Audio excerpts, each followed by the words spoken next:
আসসালামু আলাইকুম ওরহমতুল্লাহ। প্রিয় শিক্ষার্থী বন্ধুরা, আজকে আমরা পড়ব মাদ্দে মুনফাসিল। তো চলো শুরু করা যাক। মাদ্দে মুনফাসিল, মাদের হরফ বা মাদের হরকতের উপর চিকন চিহ্ন বামে হামজা থাকলে তিন আলিফ টেনে পড়াকে মাদ্দে মুনফাসিল বলে।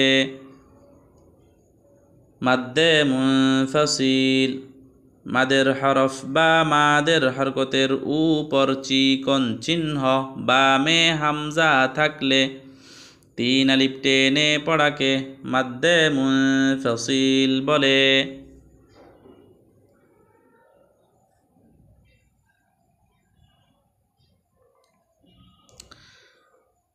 মিমে জবর বামে খালি আলিফ মাদের হরফের উপর চিকন চিহ্ন বামে হামজা মাদ্দে মুনফাসিল তিন আলিফ টেনে পড়তে হয়। মা, হামজায় জবর গইনে জজম, জজমালা হরফ ডান দিকের উচ্চারণের সঙ্গে একত্রে একবার পড়তে হয়। আগ, মা আগ, নুনে খাড়া জবর মাদের হরকত মাদ্দে তবাই এক আলিফ টেনে পড়তে হয়। না, মা আগনা, মা আগনা।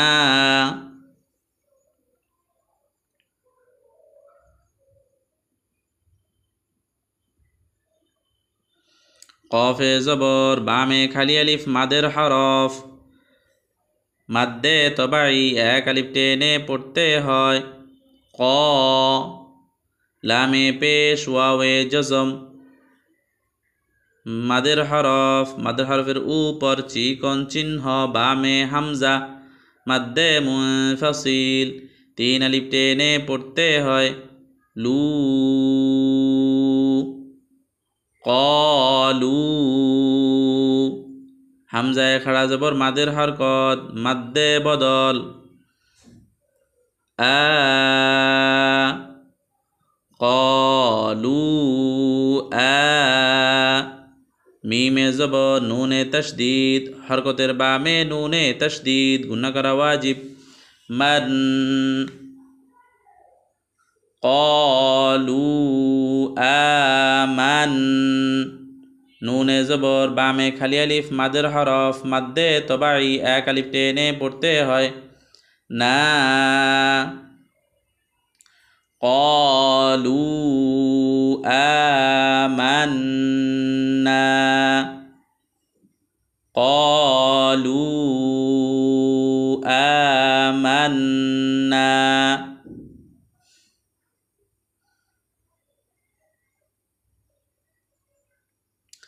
হামজায় জের নুনে তশদিদ, হরকতের বামে নুনে তশদিদ গুণা করা ওয়াজিব। ইন, নুনে জের রিয়ায়ে জজম, মাদের হরফের উপর চিকন চিহ্ন বামে হামজা মাদ্দে মুনফাসিল তিন আলিফ টেনে পড়তে হয়। নি,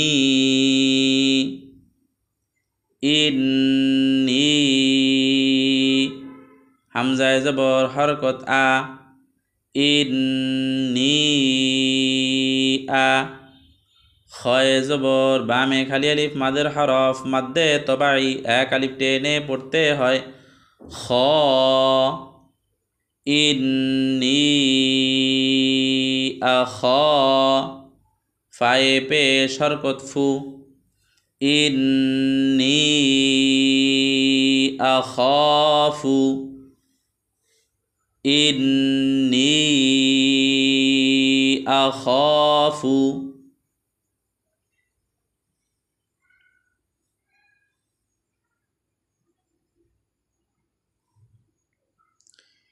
ইয়ায়ে খাড়া জবর মাদের হরকতের উপর চিকন চিহ্ন বামে হামজা মাদ্দে মুনফাসিল তিন আলিফ টেনে পড়তে হয়। ইয়া হামজায় জবর হরকত আ ইয়া আ বায়ে জবর হরকত বা ইয়া আবা তায়ে জের হরকত তি ইয়া আবাতি ইয়া আবাতি।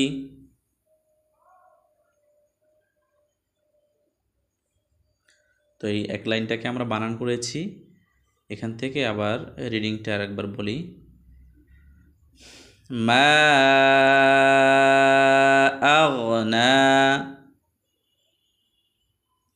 মা আগনা ক্বালু আমান্না قالوا آمنا إني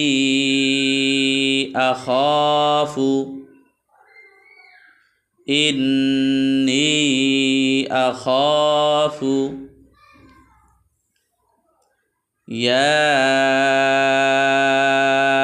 أبتي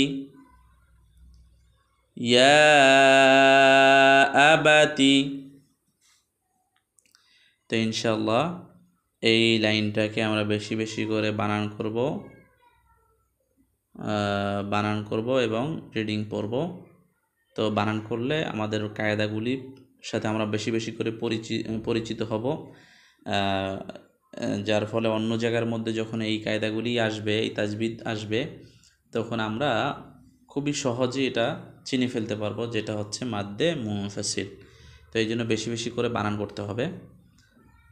তো আজকে এ পর্যন্ত, ইনশাআল্লাহ দেখা হবে আগামী ক্লাসে।